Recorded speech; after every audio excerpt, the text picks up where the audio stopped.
मेवात दंगे के बाद कटघरे में मदरसा और शिक्षा खड़ी है। देश के बारे में कुछ पढ़ाया जाता है आपको? नहीं पढ़ा। तालीम ऐसी दी जाती है कि सिर्फ शरीयत को पढ़ाया जाता है, इस्लाम को पढ़ाया जाता है। 31 जुलाई को मेवात में जो दंगा हुआ उसके बाद मुसलमानों से कई तीखे सवाल पूछे जा रहे हैं। हिंदुस्तान के अलग अलग तबके में ये बात कही जा रही है कि मेवात के मुसलमानों को विदेशी फंड मिलता है, जिसके बाद वहां पे पत्थरबाजी हुई। जिस गांव में मैं खड़ा हूं इसका नाम है शाहपुर नांगली और इस गांव से भी एक आरोपी था जिसे गांव वालों ने पकड़ के पुलिस को सौंप दिया था। मैं मदरसे में खड़ा हूं 15 अगस्त के दिन। हिंदुस्तान जानना चाहता है कि आखिर मेवात की नब्ज में ऐसा क्या है कि कोई समझ नहीं पाया और ये होता कैसे है, कहानी क्या है। हम उसी मदरसे से आपको समझाने की कोशिश करेंगे जो मदरसा पूरे कहानी में मुख्य किरदार की भूमिका में नजर आ रहा है। क्या मदरसे में जो शिक्षा दी जाती है वो ऐसी शिक्षा है जो राष्ट्र विरोधी है? क्या मदरसे में जो शिक्षा दी जाती है क्या उससे देश विरोधी लोग पैदा होते हैं? ये सवाल बहुत सारे लोग पूछते हैं और हमने शुरू होने से पहले आपसे कहा था कि हम दंगे पर नहीं, हम इसी सवाल को जानना चाहते हैं। लोग कह रहे हैं जैसे यूपी में योगी, आसाम में हिमंत बिस्वा शर्मा जिस तरीके से कार्रवाई कर रहे हैं मदरसों पे, उसी तरीके से मेवात के भीतर भी करनी चाहिए अगर हिंदुस्तान को कंट्रोल करना मेवात पे। तो अगर ऐसा है जी, सरकार को अगर ऐसा कुछ लगता है कि इन मदरसा में कुछ होता है तो कानून कार्रवाई करें। और अगर यही काम है कि जो दीन का काम है, पढ़ाई लिखाई तालीम अगर मना है तो मना करें इनको। ये मैं ताऊ आपसे ये जानना चाहता हूँ, ये जो तालीम है इस तालीम पे सवाल क्यों उठाते हैं लोग? मानते हैं आप जो मदरसा आसाम में या यूपी में जो तोड़ा जाता है वो ये कहा जाता है कि मदरसे के ज़रिए बहुत कुछ ऐसा होता है जो नहीं होना चाहिए, तो तालीम पे ही सवाल है। हम इसका विरोध करते हैं। ऐसा कुछ नहीं है। हमारे यहाँ पे दीनी तालीम होती है, जो इस्लाम को जो सिखाया जाता है वो इसमें पढ़ाया जाता है और इसके खिलाफ कुछ नहीं होता। अपने गांव के चंदे से, गांव के पैसे उगाड़ने से इन बच्चों को मदद की जाती है। अभी मुझे वहाँ गांव के बाहर एक दुकान है, कुछ बच्चे मिले थे तो उन्होंने शायद पार्ले जी बिस्किट ख़रीदा था, खा रहे थे, तो उनसे हमने कुछ पूछा तो बोले कि मुझे कुछ ज़्यादा पता नहीं है क्योंकि हमें बाहर नहीं निकलने दिया जाता है। तो तालीम ऐसी दी जाती है कि सिर्फ शरीयत को पढ़ाया जाता है, इस्लाम को पढ़ाया जाता है, पैगंबर साहब के बारे में बताया जाता है। तालीम ऐसी भी दी जाती है कि हिंदुस्तान के बारे में भी पढ़ाया जाता है, देश दुनिया के बारे में भी पढ़ाया जाता है। देश दुनिया के बारे में भी और दीनी तालीम भी दी जाती है। आप अगर इजाज़त देंगे तो मैं आपके बच्चों से बात करूँगा। आप मतलब क्या किस तरीके की पढ़ाई आप लोग कराते हैं? ये गांव 18 क्रांतियों का गांव है। 1857 आदमी को फांसी लगी किसी गांव के अंदर, इस गांव का ये वो गांव है, क्रांतिकारियों का गांव है ये। शहीदी के जर्जा जी हमारे गांव में 1857 फांसी पे लटका दिया। वे भी आलिम थे हमारे, अंग्रेजों से लड़ाई लड़ी थी। हमें बोर्ड आप पढ़ लेना, वहाँ लिखा हुआ है 1857 में हमारे 52 आदमी फांसी पे लटकाए थे नूह में अंग्रेजों ने। आपका क्या नाम है? आरिफ है जी। आरिफ, मुझे ये बताइए आप कि अब पूरे मेवात तो पूरे देश में चर्चा में है, अमेरिका और पाकिस्तान में भी चर्चा में है। अब मुसलमान को लोग पत्थरबाजी कह रहे हैं। अब आप आरिफ हों, चाहे आप सलमान हों, चाहे आप शाहरुख हों, आपको पत्थरबाजी कहा जा रहा है। कैसे अलग करेंगे अपने आप को? जी हमारे पास कोई प्रूफ नहीं है, ये बाहर के लोग आए थे और नहीं हमारे यह गांव के एक भी बच्चा नहीं है। ये सब निर्दोष है जिनका भी नाम आया है। ये सब बाहर का आए थे, इनकी प्लानिंग थी और ये सरकार की प्लानिंग थी। इसने सरकार ने बहुत ढील दी थी इसमें। एसपी साहब 2 दिन पहले ही छुट्टी ले चुके थे। लेकिन आरिफ, जैसे कि कहते हैं कि आपका घर तभी कोई तोड़ पाएगा पड़ोसी जब आपके घर के लोग मिले होंगे, तो यहाँ के जो लोकल मुसलमान थे वो मिले थे या फिर बाहरी लोग आए और कांड करके चले गए? तो वो कौन लोग थे? फरिश्ते थे? सब बाहरी लोग थे, हमारे यहाँ का कोई नहीं था, सब लोकल। ये हमें तो पता भी नहीं चलता। हम तो जंगल में अब गए, काम अपना करते हैं और घर पे ही रहते हैं। ये आए और दंगा हो गया, हमें तो पीछे पता चला इस बात का। ऐसा है जी जनाब, मैं अगर आपका घर के आगे के मैं ऐलान दे के निकलूँगा, तुम्हारा बहनी हुआ रहा है, माला लेके रखना, फूल माला लेके रखना, हर इंसान एक समझ का तो है नहीं है।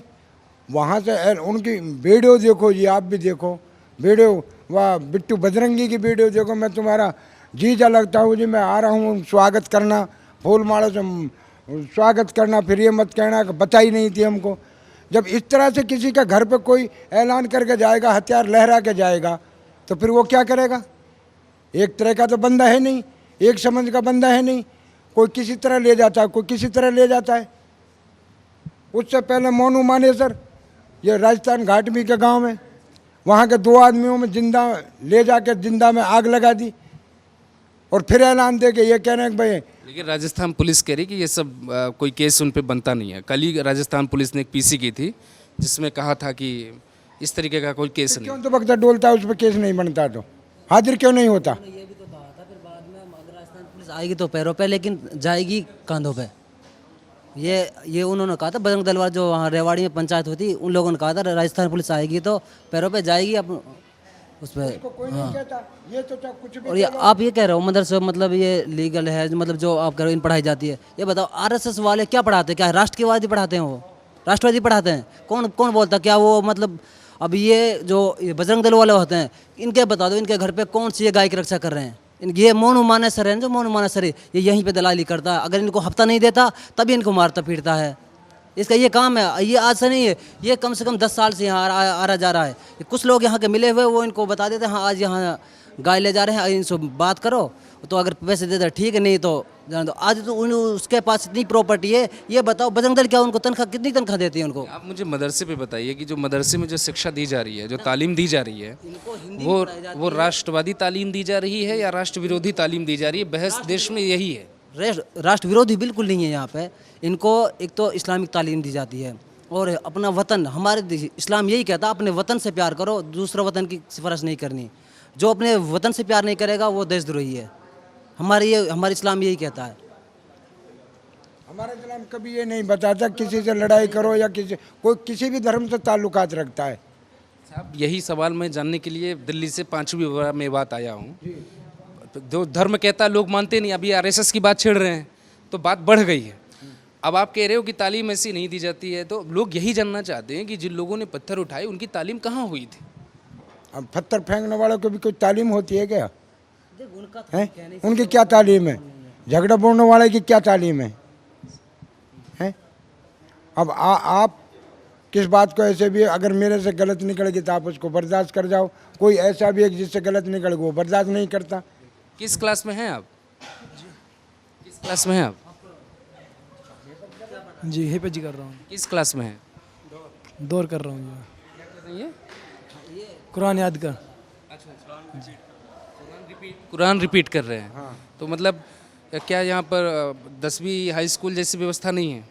नहीं वैसे नहीं, बस जी हिंदी इंग्लिश पढ़ सकता है। नहीं, तो ये जो मतलब क्लास 1 से लेकर 10 तक की पढ़ाई करके आते हैं या फिर यहाँ पर आते हैं तो आप कुछ और दे रहे हैं उनको? नहीं बच्चे यहाँ पे अगर आते हैं इस्लामिक पढ़ते हैं, उसके बाद उनके लिए थोड़ा हिंदी इंग्लिश इतना पढ़ा देते हैं, हाँ ठीक हो पढ़ सकता है कहीं पे भी। आप विज्ञान पढ़ते हैं यहाँ पर? जी नहीं, विज्ञान की कोई पढ़ाई नहीं है? बायोलॉजी पढ़ा आपने कभी? नहीं पढ़ा है। भूगोल पढ़ा आपने? देश के बारे में कुछ पढ़ाया जाता है आपको? पढ़ाई जाता है जी, घर गाँव में पढ़ के आए थे अपना। क्या पढ़ाया गया देश के बारे में? आज मुझसे तो एक सवाल मत करो जी। नहीं नहीं कोई बात नहीं। मैं ये नहीं चाहता हूँ कि आप नहीं बताएं। आप बता सकते हैं, आप भी बता सकते हैं। देश के बारे में क्या पढ़ते हैं आप लोग? अभी तो कुरान याद कर रहे हैं जी हम। जी तो कुरान के साथ साथ देश के बारे में नज़र रखते हैं? जब मैं आपकी उम्र का था तो मैं अखबार पढ़ता था और देश के बारे में जानता था, और जब मैं आपकी उम्र में था तो प्राइम मिनिस्टर मनमोहन सिंह हुआ करते थे। तो आज प्राइम मिनिस्टर नरेंद्र मोदी ने भाषण दिया है 15 अगस्त को, कुछ सुना उसके बारे में? क्या बोला क्या नहीं बोला? हम कौन से मोबाइल देखते हैं जो उसमें दिखेंगे? कि मोबाइल तो देखते नहीं हम। मैं मतलब यही आपसे समझना चाहता हूँ कि कुछ जो बयान होते हैं नेताओं के वो सब तक पहुँच जाते हैं, लेकिन जब प्राइम मिनिस्टर बोलता है या देश में कुछ संबोधन होता है राष्ट्रपति का, वो इन लोगों तक नहीं पहुँचता है। तो क्या ये तालीम की एक कमी है?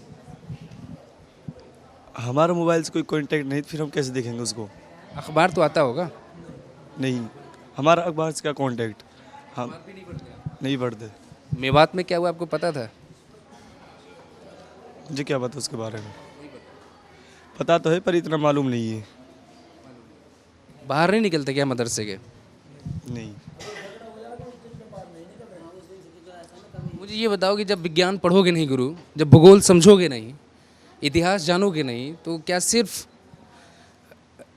धर्म की पढ़ाई से नौकरी हासिल हो जाएगी? कितने लोग बनोगे मौलवी? या जितने लोग पढ़ रहे हो सब मौलवी बन जाओ, या फिर नौकरी कैसे मिलेगी? इंजीनियर कैसे बनोगे, डॉक्टर कैसे बनोगे? मदरसा में इंजीनियर डॉक्टर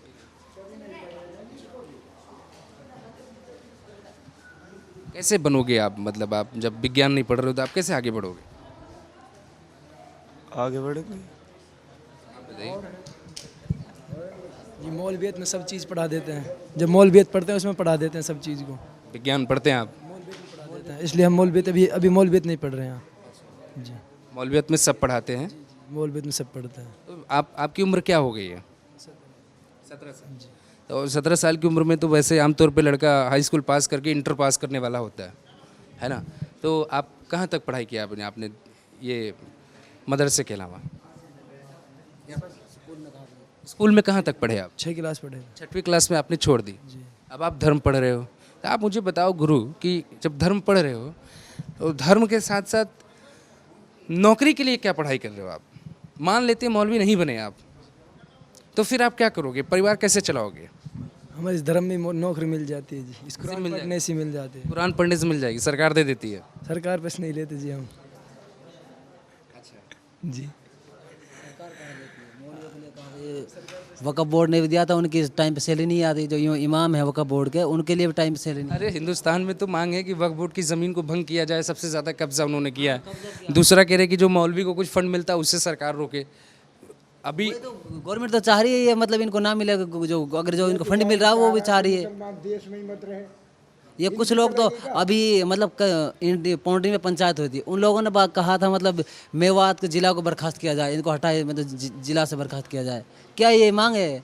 मतलब यहाँ पे मतलब पंचायत हुई थी जिसमें बोला था कि जिला का अधिकार छीन लिया जाए। तो आप कह रहे थे कि जिस तरीके की राजनीति चल रही है इस देश में और जिस तरीके की तालीम आप लोग दे रहे हैं उसका कोई तालमेल मुझे नहीं दिखता है। ना हमारे ऐसे कोई काई का तरह कोई चक्कर ना है यहाँ। कोई फितना फिसाद सिखाओ इन बच्चे इनको, या आगे कोई काई तरह की देश विरोध बात करा। इसी में मरना है, इसी में रहना है, इसी की पैदाइश। ये नू जाने भग जाएंगे यहाँ से। हम इसी धरती पे पैदा हुए हैं, इसी पे दफन होंगे, इनसे भगेंगे नहीं हम। इनकी जो सोच है भगा दें भाई। हमारा भी तो हिंदुस्तान है, इनका ही कोई अणु है हिंदुस्तान है क्या ये? है हमारा बाप दादा बुजुर्ग हमारे वो इसमें दफन हुए, इसी में दफन होंगे, यहाँ से जाने वाले नहीं है। हमारा हिंदुस्तान है, इनका ही कोई अलग हिंदुस्तान नहीं है कि इनका ही हिंदुस्तान है। बीजेपी नेता कहते हैं भगा देंगे बहुत से लोगों को। ऊपर वाला ही भगाएगा, इनकी कोई ताकत नहीं, ये भगा देंगे। जिस दिन ऊपर वाला भगाना पाएगा ये रोक नहीं सकते।